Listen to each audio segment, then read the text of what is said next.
अंकित में कैसे हैं आप सभी मेरे प्यारे साथी।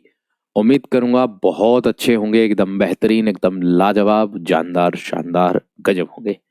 प्यारे साथियों, आप लोगों के पास उत्तर प्रदेश पुलिस और यूपीएसआई दोनों की परीक्षा तिथि पहुंच गई है, जो कि बहुत पहले आप लोगों के पास पहुंच गई, यूपीएसआई की भी और यूपी पुलिस की भी, जिसके लिए आप लोगों को बहुत अच्छे से अपने आप को तैयार कर लेना चाहिए जब तक कर रहे हैं।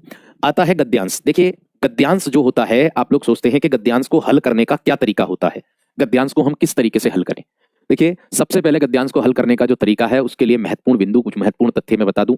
पहले आपको क्या करना है, पहले प्रश्नों को पहले पढ़ें, यानी कि जो गद्यांश से संबंधित प्रश्न दिए हैं, जैसे मैं कह दूं ये गद्यांश है और ये प्रश्न है, इसको एक दो प्रश्नों को, यानी कि दो तीन प्रश्नों को पढ़ लिया। प्रश्न को पढ़ने के बाद दिमाग में वो प्रश्न रखेगा, और जैसे ही गद्यांश पढ़ने से पहले एक बार प्रश्नों पर नजर डालने के बाद, अगर मैं बात करूं, आपको प्रश्न तुरंत आपको पता चल जाएगा कि किस हमारे से जो पूछा गया है, कि पता चल जाएगा कि पढ़ते समय कि किन महत्वपूर्ण बिंदुओं पर ध्यान देना चाहिए, आप तुरंत उस पर ध्यान दोगे।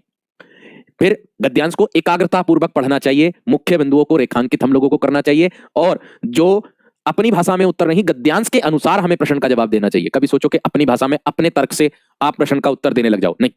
हमें प्रश्न का उत्तर हमेशा जब भी देना है, गद्यांश के आधार पर ही हमें प्रश्न का उत्तर देना है, अपनी तरफ से नहीं देना। अपनी तरफ से दे दोगे तो गलत हो जाएगा, ये चीज का ध्यान रख लेना, ठीक है। और शीर्षक कैसे निकालेंगे? शीर्षक को निकालने के लिए शीर्षक जो होता है वो गद्यांश की एक आत्मा होता है। शीर्षक जो होता है प्यारे दोस्तों, वो गद्यांश की क्या होता है? आत्मा होता है, जो पूरे विषय को एक या दो शब्दों में समेट लेता, पूरे संपूर्ण विषय को, पूरे गद्यांश को एक या दो शब्दों में समेट लेता है। अब मुख्य विचार को पहचानना होगा हमें, उस गद्यांश में क्या मुख्य विचार है, शुरुआत और अंत दोनों पर ध्यान देना है, बार बार आने वाले शब्दों पर ध्यान देना है, संक्षिप्त और आकर्षक क्या है उसके अंत में हमें गद्यांश को चुन लेना है, ठीक है। ये गद्यांश को तरीका है पहचानने का, कि कैसे आप उसको पहचानोगे, ठीक है। तो देखिएगा भाई, सबसे पहले मैं आप लोगों के सामने गद्यांश दे रहा हूं, इसको हम ध्यानपूर्वक पढ़ेंगे एकदम अच्छे तरीके से, और जो मुख्य बिंदु है उसको हम कर लेंगे। सबसे पहले हमें प्रश्न पढ़ना, धर्म योग शुद्धाचरण सभ्यता और कविता के फूल कहाँ खिलेंगे। एक तो ये प्रश्न है, कला रूपी धर्म की कब वृद्धि होगी। गद्यांश के लिए अधिक उपयुक्त शीर्षक, देखिए शीर्षक आ गया, नया सार्थक साहित्य कैसा होगा, मनुष्य की चिंतनशीलता क्यों थक गई है। ये प्रश्न थे हमारे गद्यांश से। अब हमें जो है इस गद्यांश को पढ़ना बड़े बेहतरीन तरीके से, ठीक है, जबरदस्त तरीके से पढ़ना। तो देखिए क्या कहता है, निकम्मे रहकर मनुष्यों की चिंतन शक्ति थक गई है। निकम्मे रहकर यानी कि कोई काम ना करके। मैंने कहा कि निकम्मे रह करके मनुष्य की जो चिंतन शक्ति है ना, सोचने की, समझने की जो शक्ति है, वो क्या हो गई है? थक गई है। आगे क्या कहता, बिस्तरों और आसनों पर सोते और बैठ बैठ मन के घोड़े हार गए हैं। सारा जीवन निचुड़ चुका है, स्वप्न पुराने हो चुके हैं, सपने भी पुराने हो चुके हैं। आजकल की कविता में नयापन नहीं, उसमें पुराने जमाने की कविता की पुनरावृत्ति मात्र है। इस नकल में असल की पवित्रता और कुंवारेपन का अभाव है। अब तो एक नए प्रकार का कला कौशल पूर्ण संगीत साहित्य संसार में प्रचलित होने वाला है। यदि वह न प्रचलित हुआ तो मशीनों के पहियों के नीचे दबकर हमें मरा समझिए। यह नया साहित्य मजदूरों के हृदय से निकलेगा, उन मजदूरों के कंठ से यह नई कविता निकलेगी जो अपना जीवन आनंद के साथ खेत में मेड़ों का, कपड़ों के तागों का, जूते के टांकों का, लकड़ी की रंगों का या फिर पत्थर की नसों का भेदभाव दूर करेंगे। हाथ में कुल्हाड़ी, सिर पर टोकरी, नंगे सिर और नंगे पांव, धूल से लिपटे और कीचड़ से रंगे हुए ये बेजुबान कवि जब जंगल में लकड़ी काटेंगे, तब लकड़ी काटने का शब्द इनके असभ्य स्वरों से मिश्रित होकर के वायुयान पर चढ़ दसों दिशाओं में ऐसा अद्भुत गान करेगा कि भविष्य के कलावंतों के लिए वही ध्रुपद और मल्हार का काम देगा। चरखा काटने वाली स्त्रियों के गीत संसार के सभी देशों के कौमी गीत होंगे। मजदूरों की मजदूरी हो ही यथार्थ पूजा होगी। कला रूपी धर्म की तभी वृद्धि होगी, तभी नए कवि पैदा होंगे, तभी नए ओलियों का उद्भव होगा, परंतु यह सब के सब मजदूरी के दूध से पलेंगे।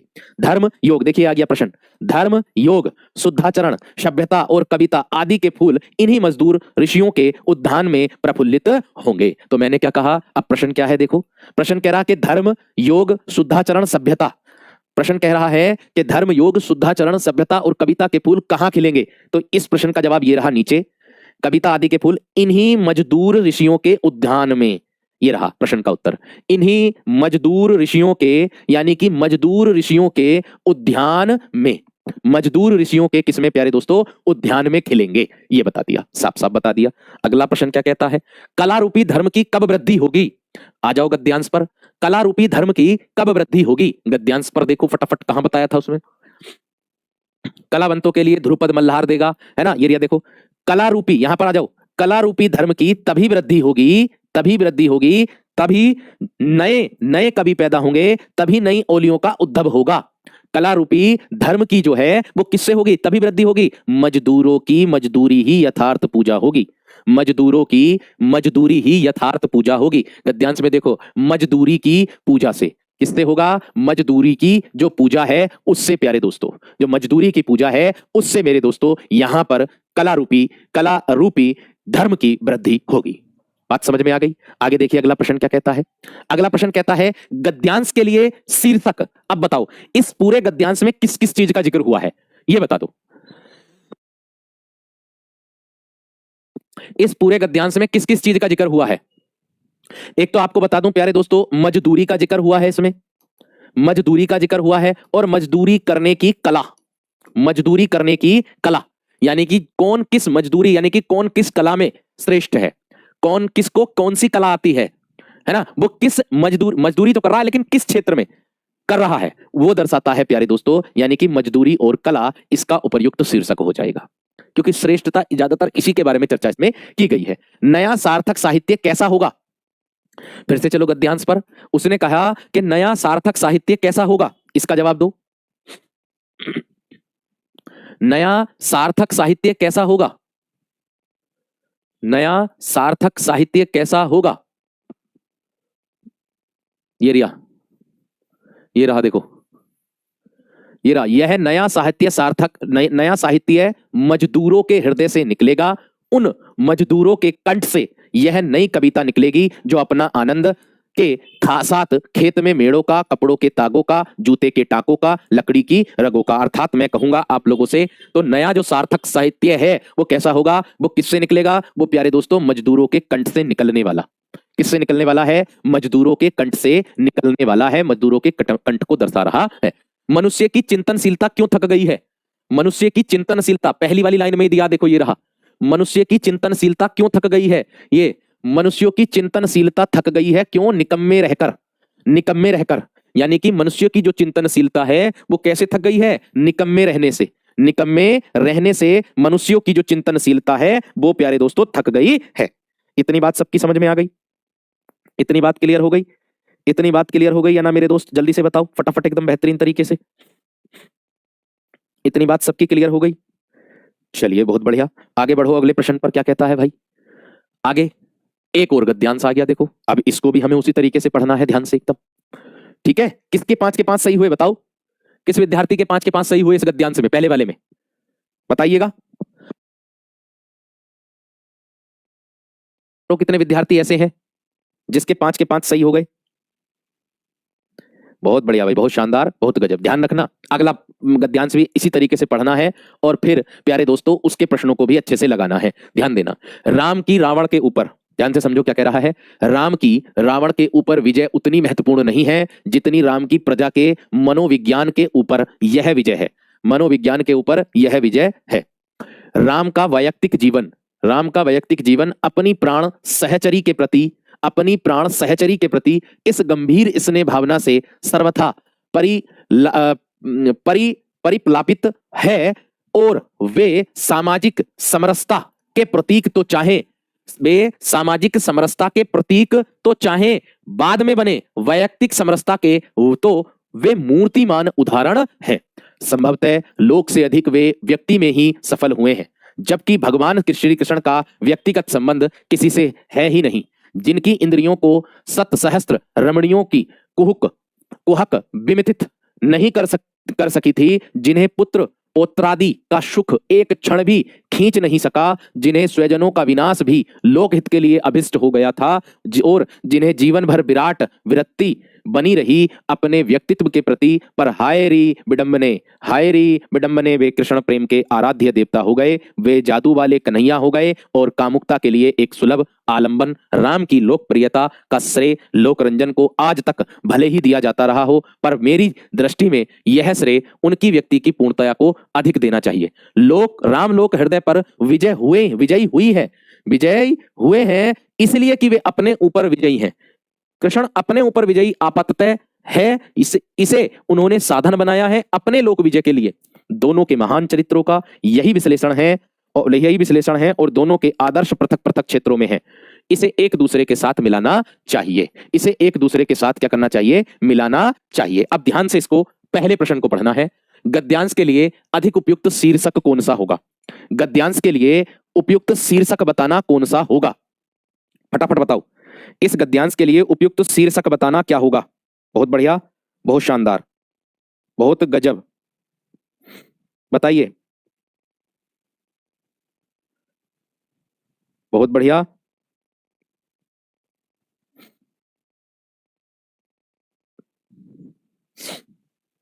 बताइए प्यारे दोस्तों, गद्यांश के लिए उपयुक्त शीर्षक क्या होगा? देखो, दो के बारे में यहां पर बात की गई है। दो के बारे में प्यारे दोस्तों यहां पर बात की गई है। राम की भक्ति और शक्ति, राम तथा कृष्ण की तुलना, कृष्ण की महत्ता को, या राम और कृष्ण की लोक विजय। बिल्कुल सत्य बात है। देखो, राम की रावण के ऊपर विजय उतनी महत्वपूर्ण नहीं कि जितनी राम की प्रजा के मनोविज्ञान के ऊपर यह विजय। और फिर उसके बाद में यहां पर कृष्ण के बारे में भी बताया है। यहां देखिए, कृष्ण अपने ऊपर विजयी आपाततः है, इसे उन्होंने साधन बनाया है अपने लोक विजय के लिए। दोनों के महान चरित्रों का यही विश्लेषण है। दोनों के आदर्श पृथक पृथक क्षेत्रों में है। दोनों के जो आदर्श हैं वो दोनों का अलग अलग है, दोनों का अलग अलग दर्शाया है, दोनों की भूमिका को अलग अलग प्यारे दोस्तों दर्शाया है इसके अंतर्गत। ठीक, अगला प्रश्न, राम लोक हृदय पर क्यों विजयी हुए हैं? राम लोक हृदय पर क्यों विजयी हुए हैं? यहां पर आ जाओ। राम लोक हृदय पर क्यों विजयी हुए हैं?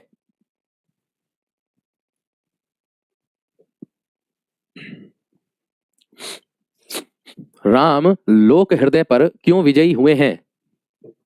क्योंकि राम स्वयं में ही विजयी बताए हैं।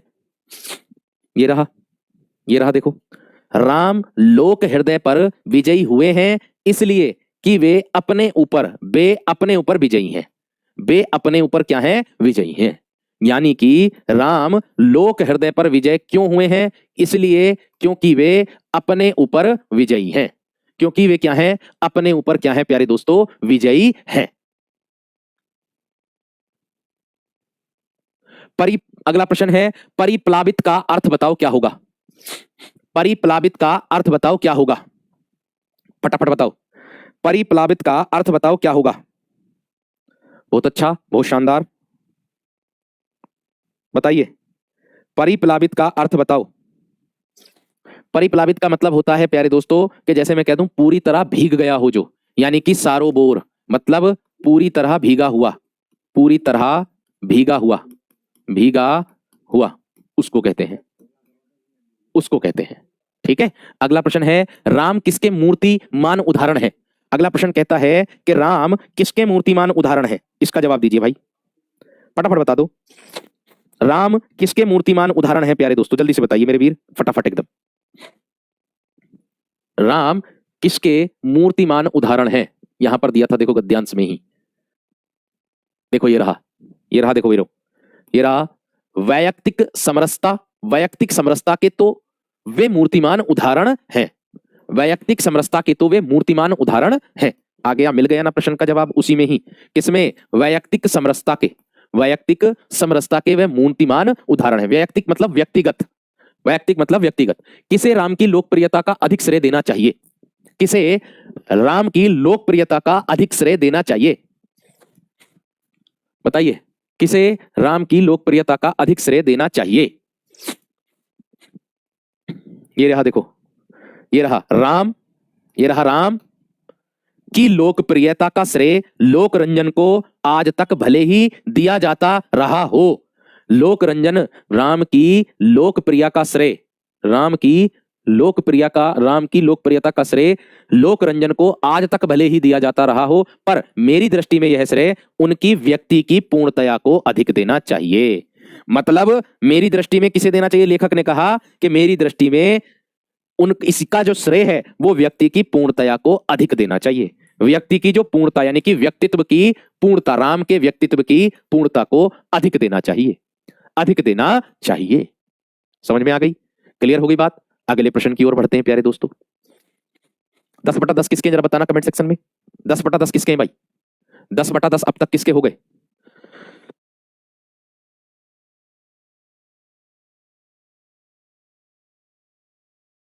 10/10 किसके हो गए अब तक? बहुत बढ़िया। अपनी क्लास को प्यारे दोस्तों शेयर जरूर कर देना। अब देखिए जल एक ऐसा प्राकृतिक संसाधन है जिसका निर्माण संभव नहीं। मैंने कहा जल एक ऐसा प्राकृतिक संसाधन है जिसका निर्माण संभव नहीं।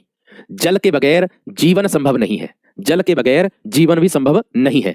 पृथ्वी का 71% भाग पानी से ढका हुआ है। पृथ्वी पर उपलब्ध जल का 97% भाग खारा है। पृथ्वी पर उपलब्ध जल का 97% भाग खारा है, जो सागरों महासागरों में विद्यमान है। शेष 3% जल ही पीने योग्य है, जिसमें से 2.4 ग्लेशियर और उत्तरी व दक्षिणी ध्रुव पर जमा हुआ है। मात्र 0.6% पानी ही नदियों, झीलों और तालाबों में है, जिसे इस्तेमाल किया जा सकता है। एक अनुमान के अनुसार पृथ्वी पर कुल 32 करोड़ 60 लाख खरब गैलन पानी है। पृथ्वी के स्वच्छ जल का 70% भाग प्रदूषित हो चुका है, जिसका 30% भाग विषाक्त हो चुका है। विषाक्त मतलब जहरीला, जहरीला हो चुका है। आज पृथ्वी पर मीठे जल की उपलब्धता का संकट विश्व के लिए चिंता का विषय बना हुआ है। हाल ही में जारी वाटर एड्स की report state of the world's water 2018 the water gap में कहा गया कि भारत ने अपने नागरिकों की पहुंच स्वच्छ जल तक बढ़ाने में महत्वपूर्ण प्रगति की है, लेकिन अभी भी वह उन शीर्ष देशों में है जहां आबादी के एक बड़े हिस्से के पास स्वच्छ जल उपलब्ध नहीं है। रिपोर्ट में कहा गया है कि युगांडा, नाइजीरिया जो होता है, नाइजर, मोजाम्बिक, भारत और पाकिस्तान उन देशों में शामिल हैं जहां आधे घंटे की आने जाने की दूरी के दायरे में सबसे अधिक लोगों को स्वच्छ जल प्राप्त नहीं है। आज भारत में 16.3 करोड़ लोगों को तक स्वच्छ जल तक की पहुंच नहीं है। यानी कि आज भारत में 16.3 करोड़ लोगों तक स्वच्छ जल की पहुंच नहीं है। यहां पर बताना आज भारत में कितने लोगों तक स्वच्छ जल की पहुंच नहीं है। देखो लास्ट में ही पढ़ा था प्यारे दोस्तों, लास्ट में ही पढ़ा था। किसके उत्तर आ जाएगा भैया? 16.3 करोड़, 16.3 करोड़, 16.3 करोड़। सबसे लास्ट में ही दिया था इस प्रश्न का उत्तर, सबसे लास्ट में ही दिया था। आगे दिया है उक्त अनुच्छेद के अनुसार कौन सा कथन सही नहीं है? उक्त अनुच्छेद के अनुसार यानी कि जो गद्यांश दिया था उसके अनुसार कौन सा सही नहीं है, इसका जवाब देना। बताइए।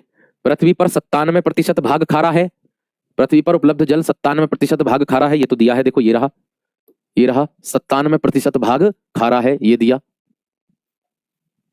ठीक है, ये दिया आप लोगों को। यहां पर मैं बताता हूं, ध्यान से समझना है।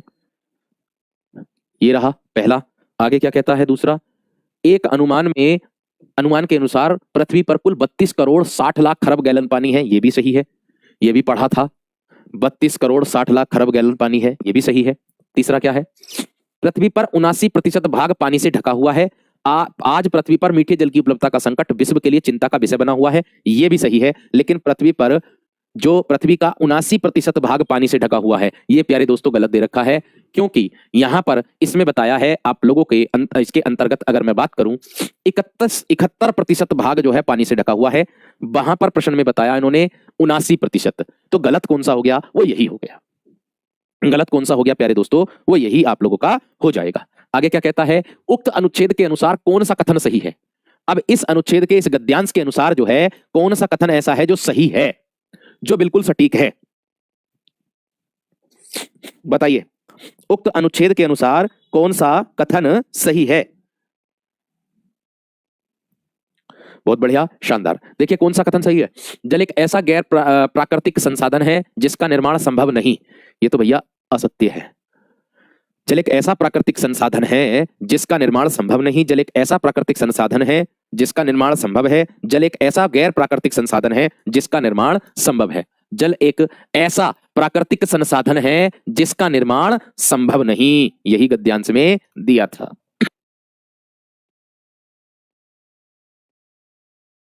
देखो ये रहा, जल एक ऐसा प्राकृतिक संसाधन है जिसका निर्माण संभव नहीं। पहली वाली लाइन में ही दिया है भाई, जल एक ऐसा प्राकृतिक संसाधन है जिसका निर्माण संभव नहीं। बात समझ में आ गई? बी वाला विकल्प एकदम सही है। आगे दिया है एक फिर से गद्यांश आ गया है, इसको पढ़ते हैं ध्यानपूर्वक। इस गद्यांश को पढ़ते हैं भाई, क्या कहता है देखो। गंगा नदी के तट पर एक साधु रहता था। गंगा नदी के तट पर एक साधु रहता था। वह दूसरों के लिए बहुत दयालु और सहायक था। वह दूसरों के लिए बहुत दयालु और सहायक था। हर सुबह वह नदी में स्नान करता और अपनी प्रार्थना करता।